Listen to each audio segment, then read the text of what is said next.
Hello and welcome, my bright, eager students.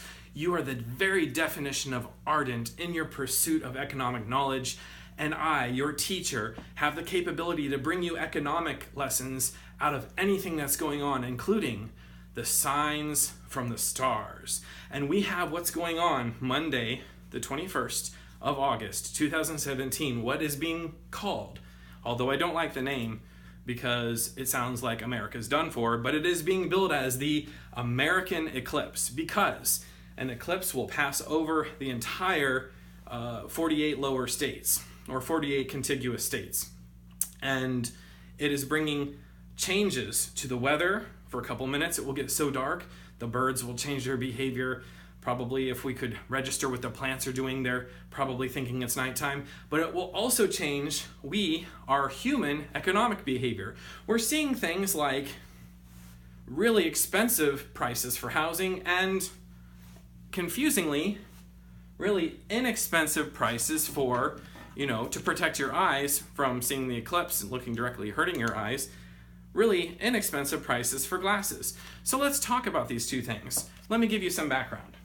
I live in Clarksville, Tennessee, and Clarksville is located very near, in fact it borders the state of Kentucky, and if you go into Kentucky, you're going to get to a town called Hopkinsville. It's not very far away, maybe 30-40 minutes from the center to the center, and near Hopkinsville or in Hopkinsville are two sites very important to the eclipse. One of the sites is when the moon, which is the object that's blocking the sunlight from getting to the earth, is closest to the earth, so it will be the largest in comparison as far as creating the eclipse. The other site is where the total darkness, or the total eclipse, I don't know if it's totally dark, it gets like twilight is what I've heard, I'll let you know after Monday, but is the longest. So it's 2 minutes and 30 something or 40 something seconds at the actual point where it, where the data heads at NASA have told us it's going to be.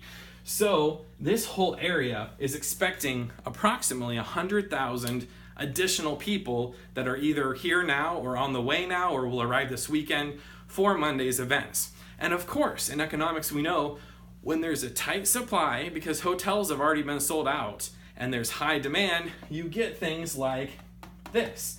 Abnormally high. For sharing a room with somebody for $500 for the weekend, very expensive. I'm gonna go ahead and divulge something personal about my financial situation. My rent here in this apartment is $475 a month.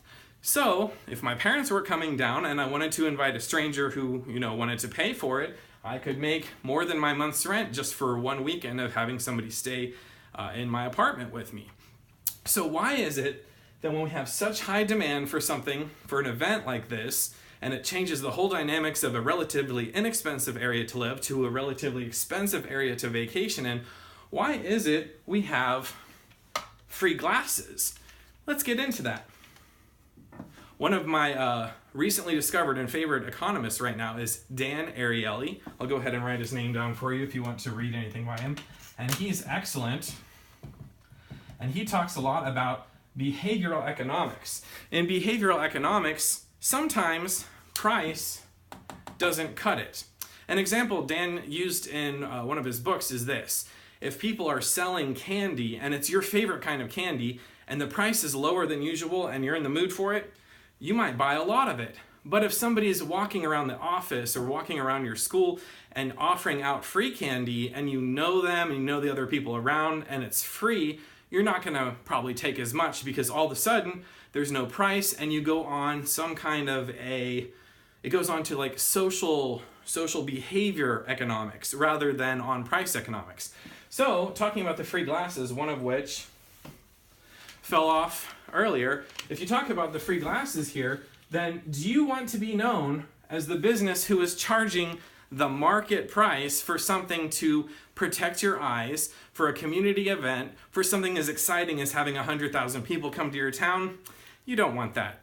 What kind of businesses were giving away the glasses? Well, there's eye doctors. There was a winery that's hosting a party for people coming in during the eclipse. There's an assortment of other kinds of retail stores, and it's a community service. So most of the places were giving it away. Some of them were selling it for a very low price. I ended up having to get mine from a government agency who was selling them for a low price. So you're seeing free glasses. Was it hard to find them? Yes, because way below the market price. These should go for a lot more. And if you search online before the eclipse, you might even see, it's probably getting too close for shipping now, but you can see some of the ridiculous prices online. But these are high demand, yet because of social economics and how people want their business to be perceived, and the joy of having such an unusual event, especially being so close to where special things are happening, you're not going to see the prices go up, but you are going to see some social shaming. Now, suppose you were in line for these free glasses and you needed, well, I have 3 because my parents are coming into town, so I have one for me, one for my parents, being used as decorations. But let's say I wanted to make money by selling them to people in my neighborhood. What if I went in and asked for 25? Do you think I would get the stink eye, some kind of look from people in line? I think so. So all of a sudden, we're not using price, but we're using maybe even social shaming in order to kind of hopefully damper the demand. So does price always determine market forces? No, sometimes it's just how things are.